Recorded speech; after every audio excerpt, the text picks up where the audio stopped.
Sup? I got me some Coke Zero with lime in it. I just saw Sherlock Holmes, and I'm running on about 2 hours of sleep since this morning, so I decided to vlog about Sherlock Holmes by Guy Ritchie. I had a lot of fun watching this movie!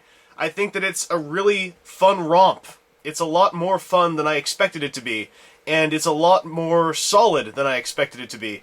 Definitely not without its flaws, but it did some really cool stuff. Now, I do want to preface, however, that I have no ties to the Sherlock Holmes franchise. I say franchise, it's old books, but nonetheless, it's a bit of a franchise. I only read Hound of the Baskervilles, and I read it when I was in elementary school, and it was the adult version, and none of it stuck with my tiny child mind. And I never really watched the TV series or other movies, so I do want to apologize if I missed glaring errors in the portrayal of Sherlock Holmes in some way.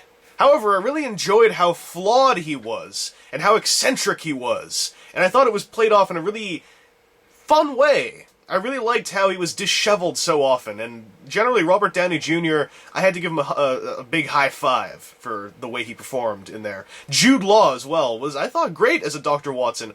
Really, when I saw Sherlock Holmes and Watson in this movie, I saw them as a really fun, cool pair of characters who do what they do, more so than putting them under the magnifying glass as Holmes and Watson.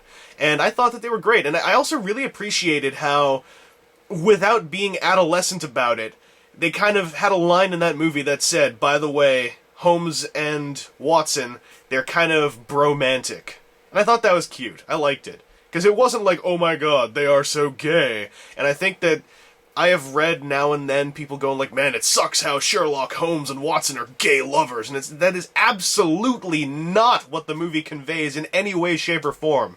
It didn't feel like stupid, hey, modern America, let's throw this curveball in here that, hey, maybe they're lovers. It's just that, hey, you know, Watson cares for Holmes, and Holmes cares for Watson.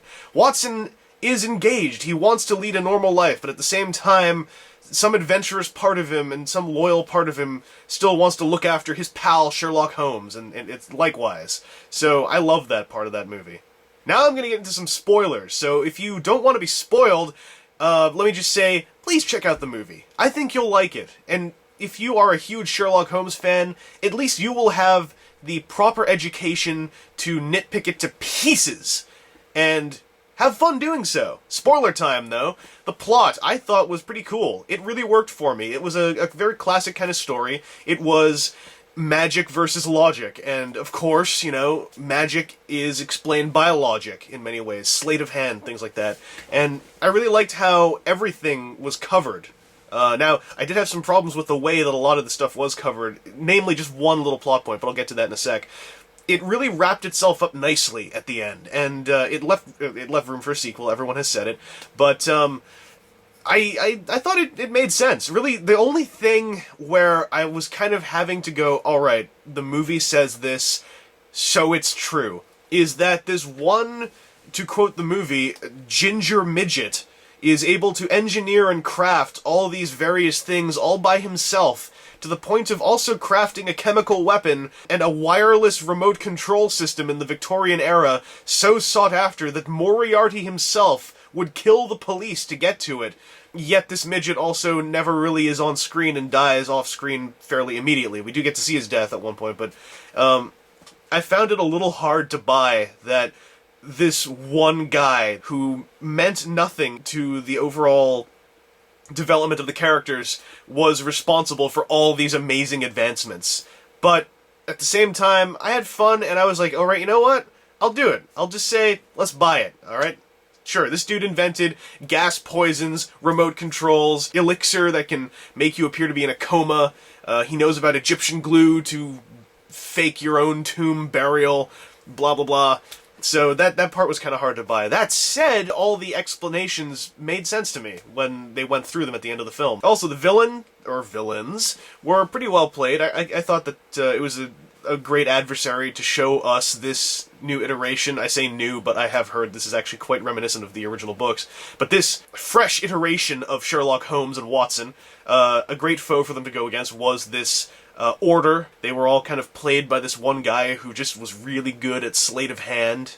There was also a female lead, and I thought that she made enough sense. She didn't bug me, she didn't feel out of place.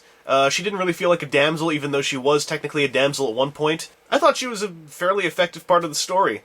One thing this film did through, Lestrade, through the kind of husband-wife bickering between Holmes and Watson, and Holmes' own eccentricities, is that, these were kind of funny things to chuckle at, but at the same time, they weren't really presented in a way where you kind of were supposed to belly laugh, or the movie would kind of put on a big grin and look at you and go, like, it's time to laugh now. Like, there was just a nice kind of deadpan edge to the whole thing, and I really respected that. That's something I really enjoy and look for, is for humor not to beat me over the head, but to just kind of go like, hey, this is happening. The Kurgan! I was so happy to see the Kurgan as a big, awesome, tall French dude. I heard that he actually had no lines until Guy Ritchie found out he spoke French, and then, like, at that point, his character now spoke French. I thought he did a great job. I mean, like, he's the Kurgan! Now, the ginger midget, I actually forgot his name, I just remember Holmes constantly calling him that.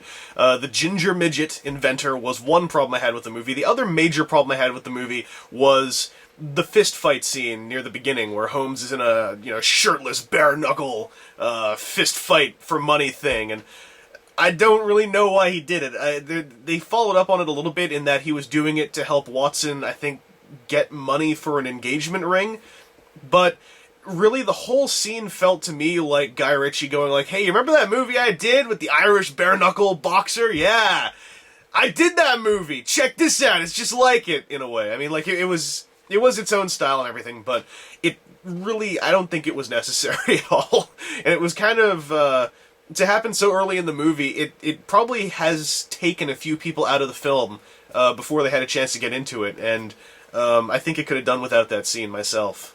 Now, something I liked, but I think is a valid point of contention, is also the strange chronology in the movie's timeline, where often something will be played out either in Holmes' head or it'll happen on screen, then we'll go back and see it again, but from a different perspective. Now, I think that's fine, because it doesn't happen, constantly. It happens a bunch of times, but I didn't feel I was getting tired of it happening. But that said, you look at the two major Guy Ritchie films that the entire layman populace will know, that being Lock, Stock, and Two Smoking Barrels, and Snatch, and, the kind of odd chronology, jump around kind of thing in there, sort of showed through in those sequences.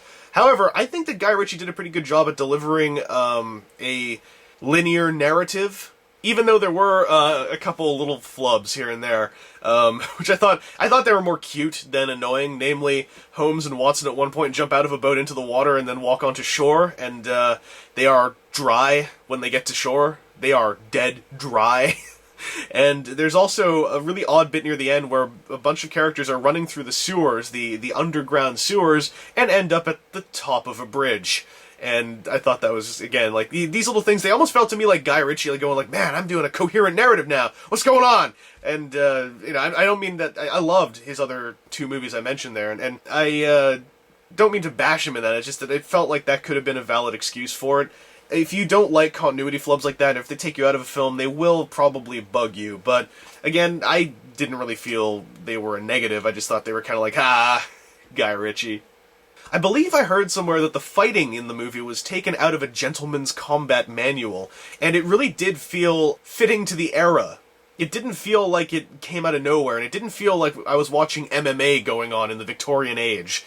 There was actually an Asian nameless thug at one point who's sort of, very kung fu kind of thing, and he just kind of gets shot in the arm, which is funny. But it was pretty cool, the fighting. I enjoyed the fighting. It was very, very, very biff. Like, when someone got hit, you kind of felt it, and I liked that. And even though it was a little bit implausible, I really did think that the way that the cattle prod taser thing, when that hit the Kurgan, he went flying with that loud noise, it really did it for me. Like, at that point, I was like, suspension of disbelief? Hell yeah! He's got a taser! Moriarty. Big reveal.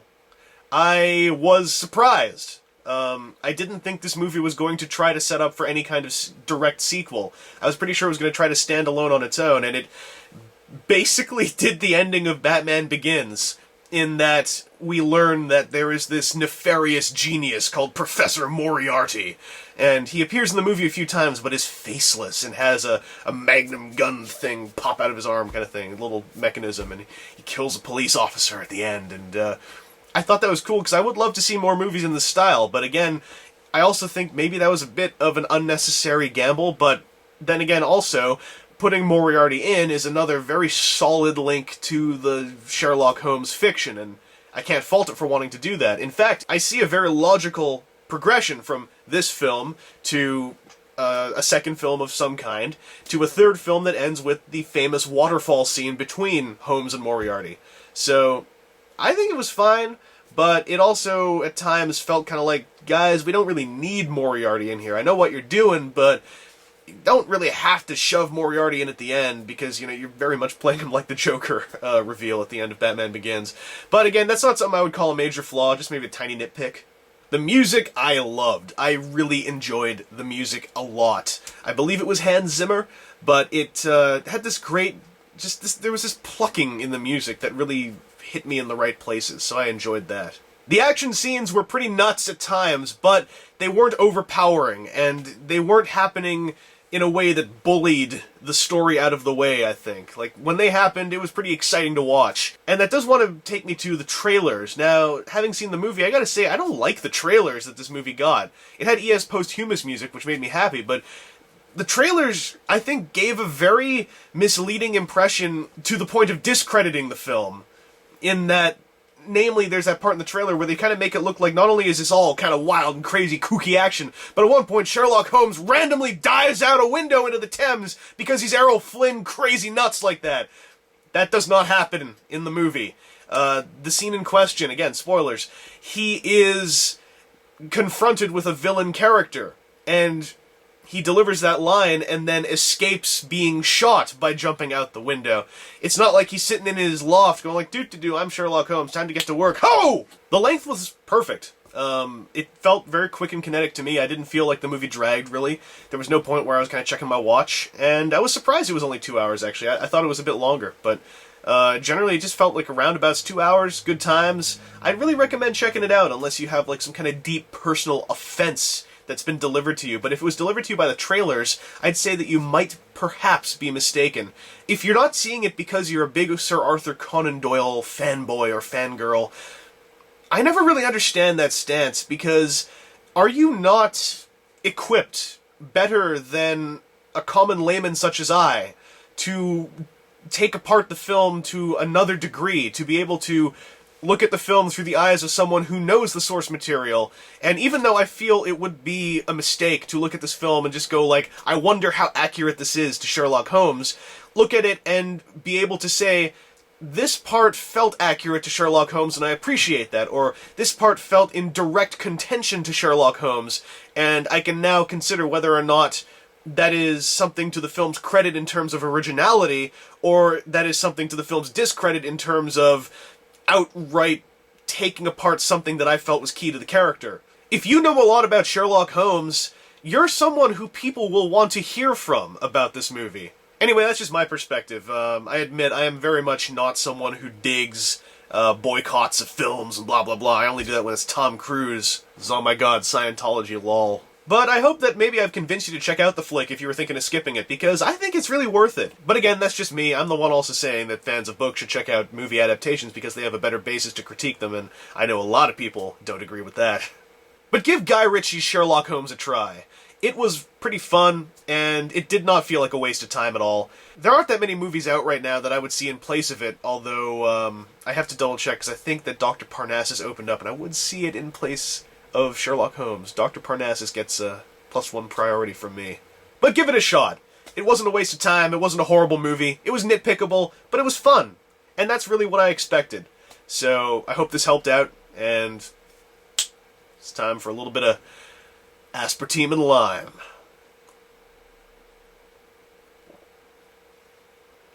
Oh god, the formaldehyde!